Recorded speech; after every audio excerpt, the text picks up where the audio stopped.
அண்ணே, என்னை பத்தி பொதுவா இந்த வீட்டுல ஒரு நினைப்பு இருக்கு. நான் எப்பவுமே இந்த குடும்பத்துக்கு எதிராகவே பேசுறேன்னு. அப்படி கிடையாதுண்ணே. என் மனசுல படுற ஒரு விஷயத்த நான் சொல்லவா? சொல்லு. அம்மா மேல பாசம் இருக்க வேண்டியதான், தப்பு இல்ல. ஏன் நான் கூட தான் அம்மா மேல பாசம் வச்சிருக்கேன். அதுக்காக பொண்டாட்டியை கஷ்டப்படுத்தணுமா? அவங்க ஃபீலிங்ஸை மதிக்காம நடந்துக்கணுமா? இல்ல நீங்க அப்படியெல்லாம் நடந்துக்கிட்டாதான் அம்மாவை மதிக்கிறதா அர்த்தமா? சொல்லுங்க.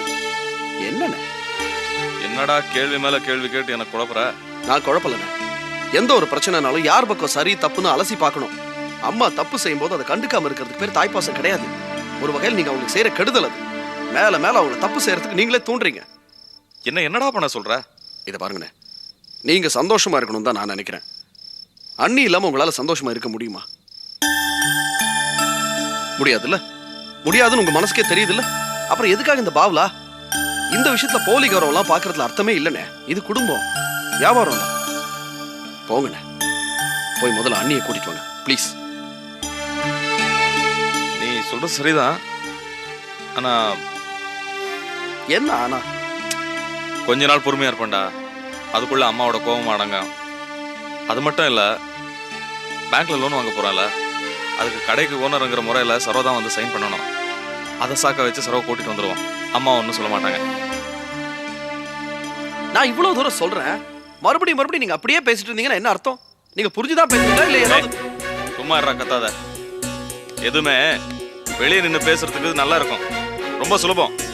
உள்ள இருந்து அனுபவிச்சாதான் தெரியும். உனக்கும் கல்யாணம் ஆகட்டும், பார்க்கலாம் நீ எப்படி நடந்துக்கிற, பொண்டாட்டி எப்படி நடத்துறேன்னு பார்க்கலாம். நானும் கல்யாணம் பண்ணிக்கிறேன், என் பொண்டாட்டி எப்படி நடத்துறேன்னு பாருங்க. அதுக்கப்புறமாவது உங்க மனசு மாறுதான் நான் பாக்குறேன். போடா.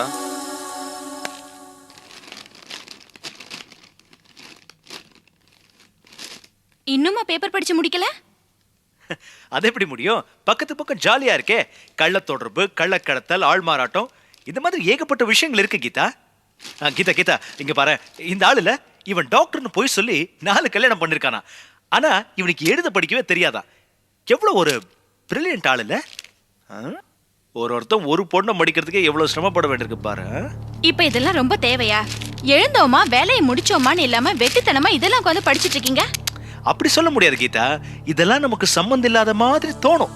ஆனா இது எல்லாத்தையும் படிச்சு தெரிஞ்சுக்கணும். ஏன் தெரியுமா? ஒரு நாலேஜ் டெவலப்மெண்ட். உங்க தலை. சரி, நான் போய் குளிச்சுட்டு வரேன். மேல குழந்தை தூங்குறான், அழுதானா கொஞ்சம் பாத்துக்கோங்க.